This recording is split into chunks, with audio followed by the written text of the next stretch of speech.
दर्शकों को, क्योंकि ये बहुत महत्वपूर्ण कि जब ये कार्यक्रम आज हुआ, कैसे देश भर में इसको जोड़ने की कोशिश की गई। प्रधानमंत्री नरेंद्र मोदी ने आज जब पीएम विश्वकर्मा योजना को लॉन्च किया तो देश के अलग अलग स्थानों से केंद्रीय कैबिनेट मंत्री और कई राज्यों के मुख्यमंत्री भी इसमें जुड़े। इस मौके पर केंद्रीय मंत्रियों ने लाभार्थियों को टूल किट का वितरण किया तो विश्वकर्मा समाज के लोगों से इस योजना को लेकर जागरूकता भी बढ़ाई है। इस योजना का लाभ देश के लाखों परिवारों को मिलने वाला है। प्रधानमंत्री विश्वकर्मा योजना देश के हजारों कारीगरों की प्रगति की दिशा में एक कदम है, जिन्होंने देश के विकास में बहुत बड़ा योगदान दिया है। रविवार को पीएम मोदी ने राष्ट्रीय राजधानी दिल्ली में योजना की शुरुआत की। पीएम मोदी के साथ मंत्रिमंडल में शामिल उनके सहयोगियों ने भी देश की अलग अलग जगहों पर मेहनतकश लोगों को बड़ा तोहफा प्रदान किया।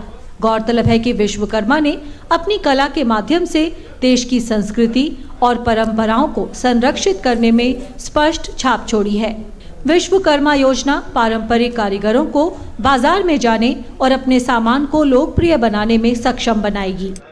ऐसे बहुत सारे काम है जो हमारे समाज के लिए सदियों से एक महत्वपूर्ण स्थान हमारे समाज में रखते आए हैं। उन सब का कैसे कौशल का विकास हो, कैसे उनको आधुनिक अर्थव्यवस्था से जोड़ा जाए, कैसे उनको नए प्रकार के टूल्स मिले, नए प्रकार की ट्रेनिंग मिले और किस तरह से ये पारंपरिक व्यवस्था एक आज के आधुनिक युग में और बढ़े और फले।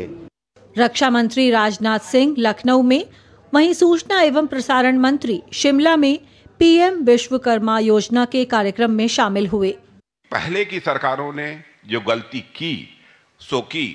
वर्तमान में हम भारत के अपने कामगारों, कारीगरों, शिल्पकारों और पारंपरिक श्रमिकों के विकास के लिए काम करेंगे और आप सबको इतना मजबूत बनाएंगे कि आपके बल पर ही भारत आगे बढ़ेगा। यह हम लोगों का संकल्प है। 13,000 करोड़ रुपए की लागत से प्रधानमंत्री विश्वकर्मा योजना की लॉन्च किया गया है।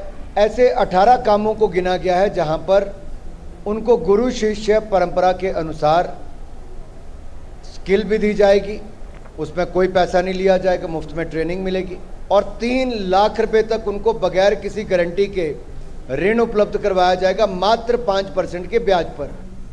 केंद्रीय कृषि मंत्री नरेंद्र सिंह तोमर ने भोपाल में पीएम विश्वकर्मा योजना के लाभार्थियों के साथ एक कार्यक्रम में हिस्सा लिया। वहीं विदेश मंत्री एस जयशंकर केरल के तिरुवनंतपुरम में पीएम विश्वकर्मा कार्यक्रम में मुख्य अतिथि के तौर पर शामिल हुए। उन्होंने कहा कि प्रधानमंत्री विश्वकर्मा योजना पारंपरिक शिल्प में लगे लोगों को सहायता प्रदान करने में महत्वपूर्ण भूमिका निभाएगी।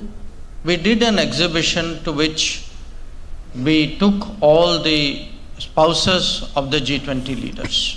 This exhibition was about 5,000 years of Vishwakarma work and heritage in this country.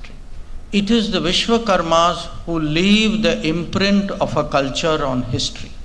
विभिन्न राज्यों के मुख्यमंत्रियों ने भी पीएम विश्वकर्मा के उद्घाटन अवसर पर आयोजित कार्यक्रमों में हिस्सा लिया। बैंक से बिना गारंटी का लोन कम ब्याज पर उपलब्ध कराना और उनके बनाए हुए उत्पाद की मार्केटिंग और ब्रांडिंग कर देश में भी, लोकल भी और ग्लोबल भी उनकी पहुंच बने, इसका प्रयास इस योजना के अहम हिस्से हैं और निश्चित तौर पर यह योजना हमारे कारीगरों की जिंदगी बदलेगी। गांव की परंपरागत हस्तशिल्प और कारीगरी के लिए जो कभी बढ़ई के रूप में, राजमिस्त्री के रूप में, हलवाई के रूप में, चर्मकार के रूप में, स्वर्णकार के रूप में गांव देहात के अलग अलग क्षेत्रों में जाकर के अपनी कला का प्रदर्शन करने का प्रयास करता था, आज नई टेक्नोलॉजी और नई डिजाइन के साथ उसको जोड़ने के एक नए कार्यक्रम का शुभारंभ प्रधानमंत्री जी के द्वारा हो रहा है। प्रधानमंत्री विश्वकर्मा योजना के उद्घाटन का मुख्य कार्यक्रम भले ही दिल्ली में आयोजित किया गया हो, लेकिन इसकी गूंज देश के कोने कोने में सुनाई दी। केंद्रीय मंत्रियों सहित गणमान्य लोगों की उपस्थिति में आयोजित हुए कार्यक्रम से इसका विस्तार हर जगह हुआ है। लाभार्थियों को भी स्थानीय स्तर पर इस योजना की जानकारी कार्यक्रमों के जरिए मिली है। आने वाले समय में यह उन कामगारों के आर्थिक विकास में महत्वपूर्ण भूमिका निभाएगी जो संसाधन के अभाव में अपनी प्रतिभा के साथ न्याय नहीं कर पाते। Bureau report, DD news. तो देश भर में कहीं ना